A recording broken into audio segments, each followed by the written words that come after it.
Hello दोस्तों, स्वागत है आपका आपसे की स्टडी ऑफिशियल चैनल में। आज हम दिखाएंगे आपको कि संस्कृत की कॉपी बोर्ड एग्जाम में कैसे लिखी। कक्षा 10 वालों के लिए है कि बोर्ड एग्जाम में संस्कृत की कॉपी कैसे लिखी जाती है।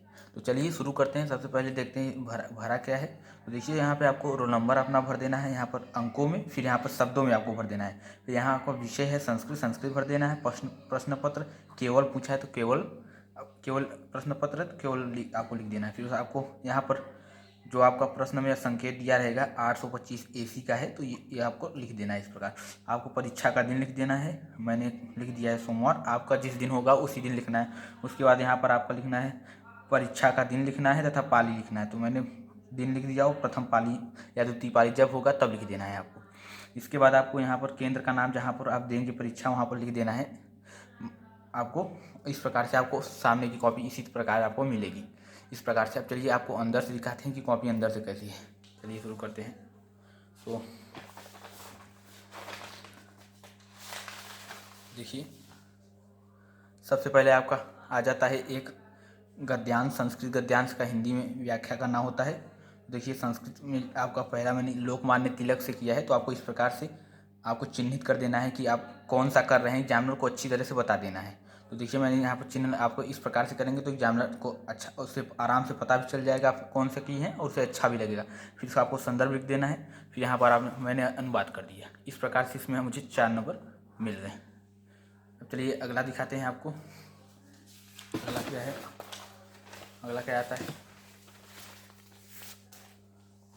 अगला आ जाता है हमारा, हमें लिखना होता है सारांश किसी भी पाठ का।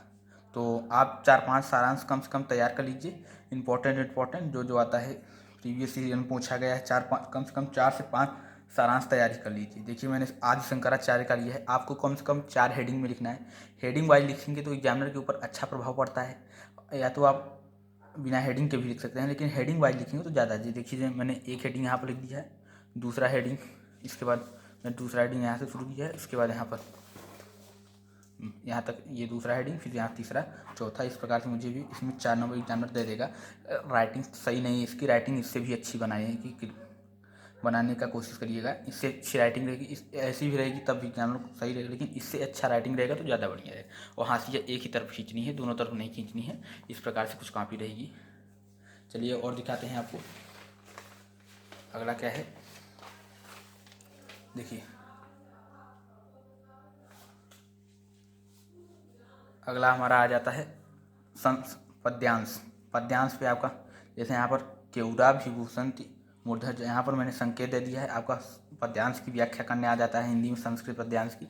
मैंने यहाँ पर संदर्भ लिखा है। इस प्रकार से आपको काटपीट नहीं करनी है, नहीं तो नंबर आपका कट जाएगा। और इसके बाद आपको मैंने इस श्लोक की हिंदी व्याख्या कर दी है। इस प्रकार से मुझे 4 नंबर मिल जाएंगे। चलिए और दिखाते हैं आपको। देखिए, अब आपका आ जाता है सूक्ति आती है एक, उसी में से सूक्ति आपकी कम से कम आप जो प्रीवियस ईयर में पूछे गए सूक्ति हैं पूरे याद कर लीजिए। आपको 1-2 बार पढ़ लेंगे तो आपको याद हो जाएगा।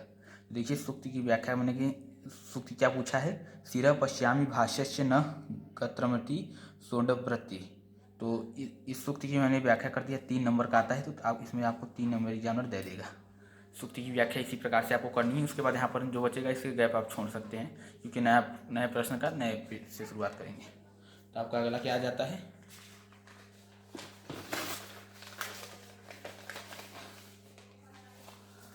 आपका अगला आ जाता है आपका संस्कृत श्लोक की व्याख्या।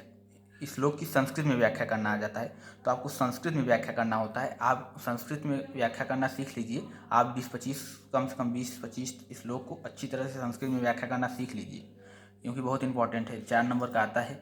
आपको संस्कृत में इस प्रकार से आपको अर्थ लिख देना है, आपको इस प्रकार से संकेत दे देना है। इसमें 4 नंबर आपको दे देगा। फिर आपको अगर चाहें तो यहाँ से आप शुरुआत कर सकते हैं। इसमें ज़्यादा बचा था तो मैंने यहीं से शुरुआत कर दी।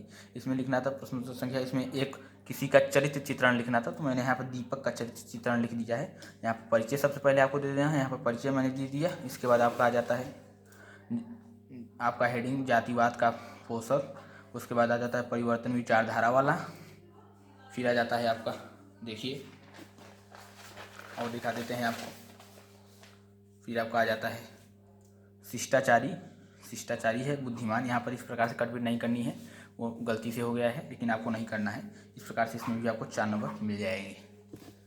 अब आपका आ जाता है एक एक दो दो नंबर के प्रश्न छोटे छोटे पूछेंगे। प्रश्नोत्तर संख्या महात्मा गांधी कत्र जन्म लेवे, तो यहाँ पर आपको बताना है महात्मा गांधी पोरबंदर नगर जन्म लेवे, यहाँ पर 2 नंबर मिल जाएगा।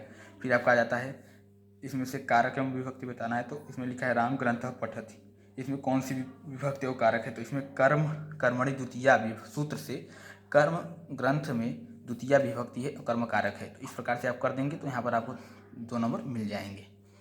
इस प्रकार से लिखना है आपको। उसके बाद आ जाता है प्रश्नोत्तर संख्या 7, आपका 7 का ख आ जाता है, ये 7 का क है।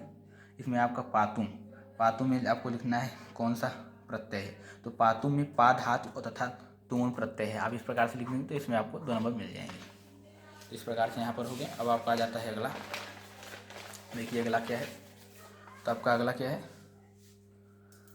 देखिए यहाँ पर आपका आ जाता है राम वेद पठत। राम, इसमें आपका वाच्य परिवर्तन आता है, तो यह वाच्य परिवर्तन आया है राम वेद पठत, तो आपका रामायण वेद पठत हो जाता है। तो इसमें आप कर देंगे, यहाँ पर 2 नंबर आपको मिल जाएंगे। छोटे छोटे प्रश्न नहीं, ये 3 नंबर का है, 3 नंबर आपको मिल जाएंगे। अगला क्या है, यहाँ पर आ जाता है आपका संस्कृत अनुवाद करने के लिए। तो देखिए 3 करना होता है, तो इसने ज़्यादा कर दिया है, जो पूरा था पूरा कर दिया, लेकिन अब आपको 5 दिए रहेंगे तो इसमें 3 करना है। 3 कर देंगे तो आपको 6 नंबर यहाँ पर मिल जाएंगे। इस प्रकार से अब आपका आ जाता है निबंध, ये वो मोस्ट इंपॉर्टेंट, कम से कम आप 5 से 6 निबंध याद कर लीजिए जो प्रीवियस ईयर में पूछा गया है। तो 8 लाइन का आता है, तो देखिए इसमें बच्चे ने 1 लाइन 2 लाइन 3 4 5 6 7 8 लाइन लिख दिया है इस बच्चे ने, इसको 8 नंबर मिल गए। इसी प्रकार से आपको लिख देना है, आप गैप भी देकर लिख सकते हैं या तो पूरा सटाकर भी लिख सकते हैं। तो इस प्रकार से यहाँ पर लिख दिया आपका। अब आपका यहाँ तक ख़त्म।